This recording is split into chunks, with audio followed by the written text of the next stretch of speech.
Okay, got some viewer questions. This question comes from Nico Diaz. I have a few questions which are free to ignore, but they come from a place of genuine curiosity. Would you say, you say that you are not a Zen teacher. It seems you could have gone down that path if you wanted to. Why are you not a Zen teacher? Is there something in Zen traditions you find unhelpful or that does not align with what you find most important to awakening? It just didn't happen that way with me. It wasn't like I said, okay, I can go down this path or I can go down this path. There's no path. It's just what's happening. So conversations started happening, then email streams started happening, and then blog posts started happening, and then videos started happening, and I wrote a book.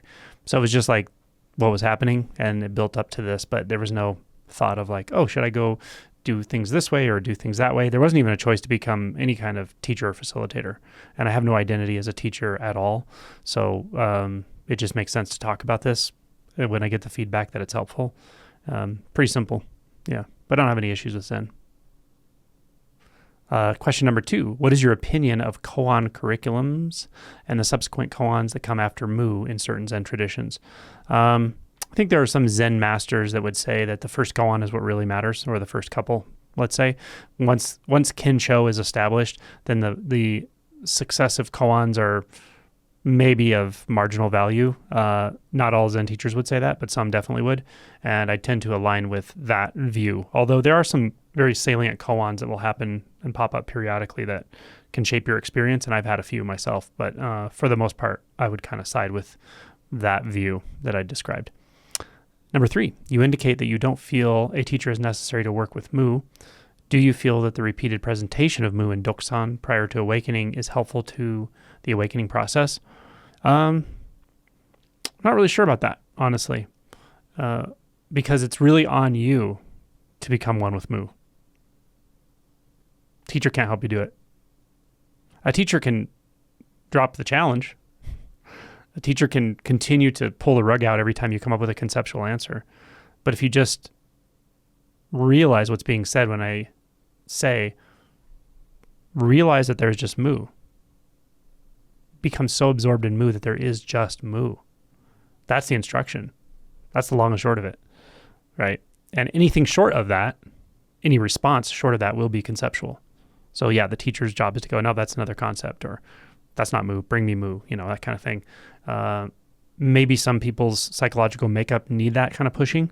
So I don't think it's valueless. As I said in the video, if you are inclined to take up koan practice with a Zen teacher, go for it. I think it's a great idea. Good questions. 4, you have more questions. What is your opinion on Soto Zen lineages that don't utilize intensive one-pointed koan practice? Can you become one-pointed with the breath or with more of an objectless awareness in the same way you can become one-pointed with Mu? Yeah, I think so.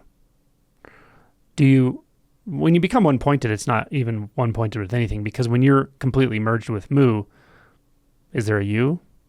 Is there Mu? Right? So the one-pointed description actually doesn't contain and doesn't necessitate a focus of attention necessarily. The focus of attention is helpful for a time. But as the shift starts to occur, then it's a self-propagating process. There's nothing to do with you, nothing to do with a koan, nothing to do with a teacher, nothing to do with your past, nothing to do with spiritual practice. So, yeah, good questions. Okay, this is from Vida Phoenix. The question is, where is the community locator? Community locator, you can search community locator on my channel, or you can look under any of the newer videos, any video I publish now. There's links under every video for all my resources, and you can find a link for the community locator. This comes from Claire. Is the UK retreat sold out? Nope, it's not sold out. I can post. I realized this morning I didn't have it posted on my website, so I will post it on the website, but it's not sold out. There's a form for it, and I'll put the form under this video. This comes from Macaroon 147. Hi, Angelo. How would you approach emotions that come up when working with the one-pointed approach? The recognition of an emotion in that setting is a thought.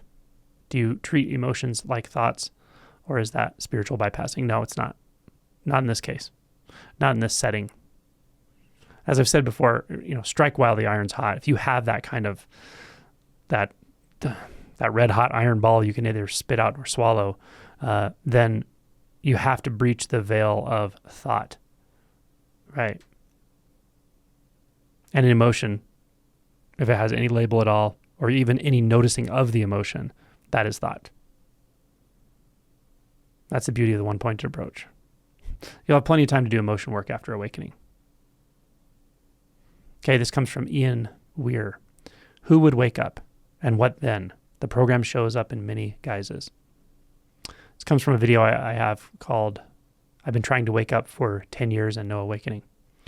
So the question, who would wake up? You don't need to know that answer to that question to wake up. That's the beauty of it. That's just going to put you in your head. Like, oh, who could do this? Who can do a koan? Who can practice? Those are thoughts. You don't need that. Just become one-pointed. That's the beauty of one-pointed. Doesn't leave room for thoughts, interpretations, conjecture, mind wandering, daydreaming. All of that is illusion. It's the world of illusion. This comes from Old Boy. If I may, for a second, turn mu into a concept. LOL. Don't do that. You can't really, but okay, just for a second. It says, is mu a word without definition? That's not going to help you for me to give you an answer to that question. A way to almost label a slice of nothingness, it's not a label. Basically an empty jar, it's not an empty jar. In a way, it acts as a password and shortcut out of the mind. Somewhat. That's a little more accurate, perhaps. Kind of like how in a lucid dream, someone may reality check and try to put a finger through their palm. Mu brings awareness to the fact that you are in thought. I mean, sure, if you want to describe it that way, but why describe it? The beauty of mu has nothing to do with description. The beauty of mu is its catalyst. It's power, right? And then the rest of this statement is, its empty definition is your finger going through your hand. It is the mind trying to grasp something it cannot. Yeah, fair enough. Mu in this way can be used as a password in order to let the mind go. Yeah, you can't use it in any way. So if you're talking, so the trick with answering this question is, I don't know what you're speaking from. If you're speaking from your own experience, if you're speaking from an awake knowing, if you've had Kensho, then some of this pointing makes sense. It's clear. But if you haven't, don't worry about it. None of this stuff's going to help you at all. You don't need an answer. You don't need to know what it is. You don't need to give yourself an analogy for what mu is or how it works. You don't need to, none of it. Just become one with mu. Just don't separate yourself from it. Don't separate yourself from it. Okay. This comes from Nothing That Is Everything. I love these names. This is about my video I made quite a while ago. Straight down the rabbit hole. Let's go.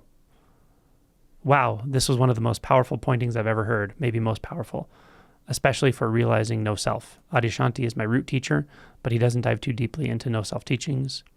He does, maybe not deeply, I don't know, but he definitely talks about it periodically. Then the rest of the comment is, thank you for your teachings, especially this video.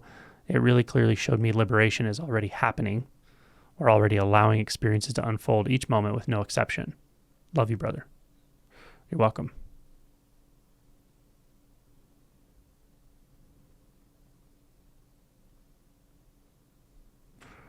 One quote, this is a same comment. One quote that sums up no self pretty well, especially after seeing this through my own experience with the help of this video, is, quote, it's like free falling through the sky without a care in the world, end quote. Adyashanti. Beautiful. Okay, this comes from Non-Time Bomala. It's so reassuring when you say you 100% know that this is something that's available to anyone and everyone. It definitely is. I truly need to hear that. As I often say, though, it doesn't mean I'm prescribing it for anyone in specific. You have to be oriented towards it. trying to wake up because you think it's going to help you be happier or have better relationships, or like the surrogates, even peace, things like that. I'm not saying those are the wrong reasons to want to wake up, but you have to have, in addition to that, you have to have a drive to awaken regardless of what it gives you or does not give you, because it's a deep yearning to wake up to living truth. That's what drives it. Okay, with all those disclaimers, yes, 100%. I am sure this is available to anyone. It can feel very overwhelming, frustrating, and disheartening when you just don't feel your progression or getting it. Yeah, the nice thing about this, though, is you don't have to worry about progression.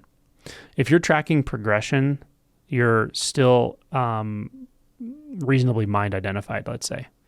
So that's the beauty of this. You don't have to track progression. You don't have to track your history. Sometimes people will come and go, I've been doing this for 10 years and 20 years and 30 years. They give me like a spiritual history, and it's fine. It's fine, but that's not what awakening is about. Set it aside. Find out what's going on right now. Find out what's what, as my Zen teacher used to say. The rest of the comment is, whatever it is, but as you say, you have to want this more than anything, and believe me, I do. Good. With every fiber of my being. So I will hold on to that reassurance from you and keep walking this path until I find what I'm searching for. I love it. There's a dedication at the beginning of one of Philip Kaplow's books, either Three Pillars of Zen or his other book, and it says, this book is dedicated not to those who wish to seek, but those who wish to find. And then the last part of this comment is, I know it exists. I just have to find it. Excellent. Just don't try to find it in the future. Don't try to find it somewhere else. Don't try to find it in thought. And you're good. This comes from Katai. Hard to pronounce that one. Freedom is not necessarily exciting. It's just free. In order to be truly free, you must desire to know the truth more than you want to feel good. Yeah, that's pretty true. Adyashanti quote. This is from Oneness. Stupid question here. By observing the observer, it came pretty obvious that the observer doesn't exist. It's just a thought of a face popping up from time to time. When I focus on it, it disappears to reappear again, and the cycle goes on and never seem to diminish over time. Yeah, don't try to dissolve a thought, right? Even if the observer is a thought. Once you see that the observer is a thought, there's no need to dissolve a thought. Rather, become vast within consciousness, such that any thought stirring is just not a problem in any way at all. Develop a truly neutral relationship with thought. So the question is this. Is it hard to transcend the observer thought, or it's still there because I made a problem out of it? That's what I'm kind of getting at, is don't make a problem out of anything, any thought. So once you see through a thought, you don't have to push it away. In my book, I describe this as moving toward thought.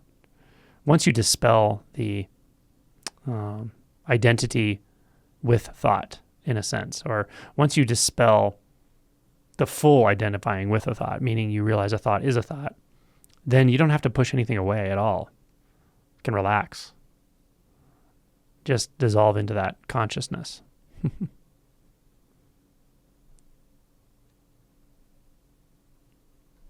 This comes from Son of Nature. After seeing through self, all of the interests and motivations fell away in the process, along with my job. Now there is a sense of stuckness, which I understand is created by thought. But at the same question, another thought of how life will navigate finding a new job if nothing seems interesting. A belief that life will eventually present suggestions has been here for a while, but now thoughts of doubt are starting to get some attention, as apparent time is passing by with nothing going on. Any input would be much appreciated. Yeah, if you want to deepen and clarify that insight, that no-self insight, assuming that's what's happened, I would find ways to bring about texture in your life. That may be getting a job, it may not. But the thing is, what happens sometimes is we go, oh, there's no impetus anymore, there's no drive. So I'm going to default to not doing anything. But what if that is actually conditioned? What if it's conditioned like in a bit of a hesitation or a bit of an avoidance? And I suspect that because of that you're asking, right? So find something that you resonate with. You don't have to be over the moon about it. You don't have to, believe it's going to give you some magical surrogate in the future. But find something you resonate with, and you might find that actually challenging yourself also challenges your insights, and that's very, very helpful to deepen and clarify.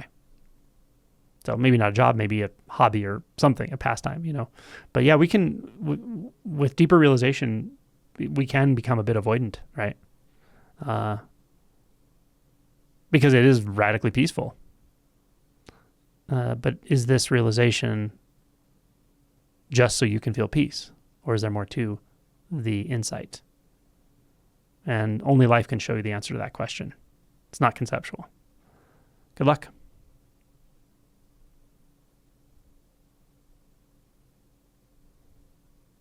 Okay, let me see if this question's from S. Banga. Hi, Angelo. Or Spanga. Hi, Angelo. For a person not awake, however, can sense the all and nothing neutral gear cruise. Haha. Thank to you. Although not a book reader, read your book. Your videos are keeping focus on the topic and taking more depth as you are relating to what not the person, but the world as collective needs to recognize what conflict and disagreement is all about. Perhaps you would pave way for a new collective in Advent, further technology. Thank you for doing this. Okay, you're welcome. Not sure I understood that whole question, but you're welcome.